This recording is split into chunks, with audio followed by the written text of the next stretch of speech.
కొడాలి నాని గురించి అందరికీ తెలిసిందే. కొడాలి నాని ఏ స్థాయిలో మాట్లాడతారో కూడా మనం చూసాం. అయితే కొన్నిసార్లు కొడాలి నాని మాటలు శృతి మించి మాట్లాడారు కాబట్టి అది వైసీపీ పార్టీకి చాలా నష్టం జరిగిందనేటువంటి అభిప్రాయాలు కూడా ఉన్నాయి. అయితే ఈ మధ్య కాలంలో కొడాలి నాని గారు కనిపించడం లేదు, అండర్ గ్రౌండ్లోకి వెళ్ళిపోయాడు. ఎప్పుడు పేరు నాని అరెస్ట్కి అప్పుడు అరెస్ట్ చేస్తారనే ఒక చర్చ జరుగుతున్నప్పుడే కొడాలి నాని లేడు, పారిపోయాడు అనే ఒక ప్రచారం జరిగింది. ఆ తర్వాత వల్లభనేని వంశీ అరెస్ట్కి సంబంధించి ఆయన అరెస్ట్ చేసిన తర్వాత కూడా కొడాలి నానికి సంబంధించినటువంటి చర్చే జరిగింది. కొడాలి నాని అండర్ గ్రౌండ్కి వెళ్ళిపోయాడు, కొడాలి నాని లేడు, పారిపోయాడు, భయంతో గజగజ వణికిపోతున్నాడని చెప్పి, ఈ దెబ్బతో హాస్పిటల్లో చేరాడని చెప్పి కూడా అనేక రకాలుగా ప్రచారం మనం చూసాం. అయితే ఈరోజు జగన్ గారు మరి విజయవాడ సబ్ జైల్లో ఉన్నటువంటి వల్లభనేని వంశీని కలవడానికి వచ్చినటువంటి క్రమంలో మరి అక్కడ కొడాలి నాని కూడా రావడం జరిగింది. కొడాలి నానిని ఉద్దేశించి కూడా జగన్ గారు ఈరోజు మాట్లాడడం జరిగింది. కొడాలి నానిని చూసినా వల్లభనేని వంశీని చూసినా చంద్రబాబు నాయుడు గారికి కానీ నారా లోకేష్ కానీ వీళ్ళకి ఖచ్చితంగా భయము, వాళ్ళు ఎదగనివ్వరు, అందుకే అక్రమ కేసులు పెట్టి అరెస్ట్ చేయాలని చూస్తూ ఉన్నారని చెప్పి జగన్ గారు మాట్లాడారు.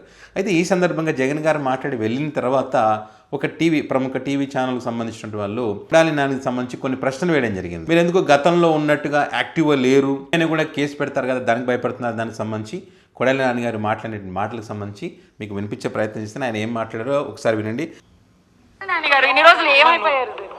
ఏమైపోతుందమ్మా, మీ ఇల్లు ఎక్కడో జ్యోతి రోజు వచ్చి కనపడేది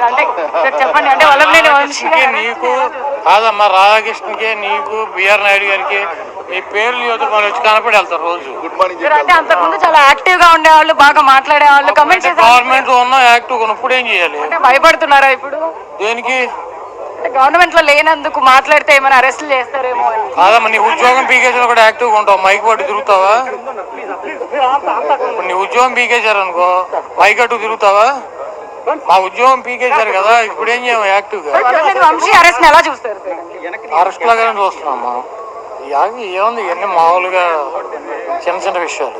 నెక్స్ట్ మిమ్మల్ని అరెస్ట్ చేయబోతున్నారు అని కూడా రెడ్ బుక్ లో నెక్స్ట్ మీ పేరే ఉందని కూడా వార్తలు. నేను చూడలేదమ్మా రెడ్ బుక్, మీరు చూసారా? నాకు చూపించలే, మీకు చూపించాడా? పార్టీలో అయితే మీరు ఉన్నారు కదా సార్, మరి ఏ పార్టీలో? పార్టీలో ప్రస్తుతం మీరు యాక్టివిస్ట్ గానే ఉన్నారు కదా, ఎందుకు లేనని చెప్పి నువ్వే చెప్పావు.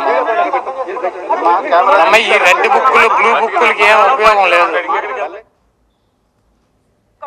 3 కేసులు మీ మీద ఫైల్ అయినాయని కూడా 3 కాదు 30 చేసుకొని అమ్మాయి లాయర్లు ఎంత మంది ఉందా? సో ఇది అక్కడ ఒక మహిళ జర్నలిస్ట్ అడిగినటువంటి ప్రశ్నలకు కొడాలి నాని చెప్పినటువంటి మాటలు.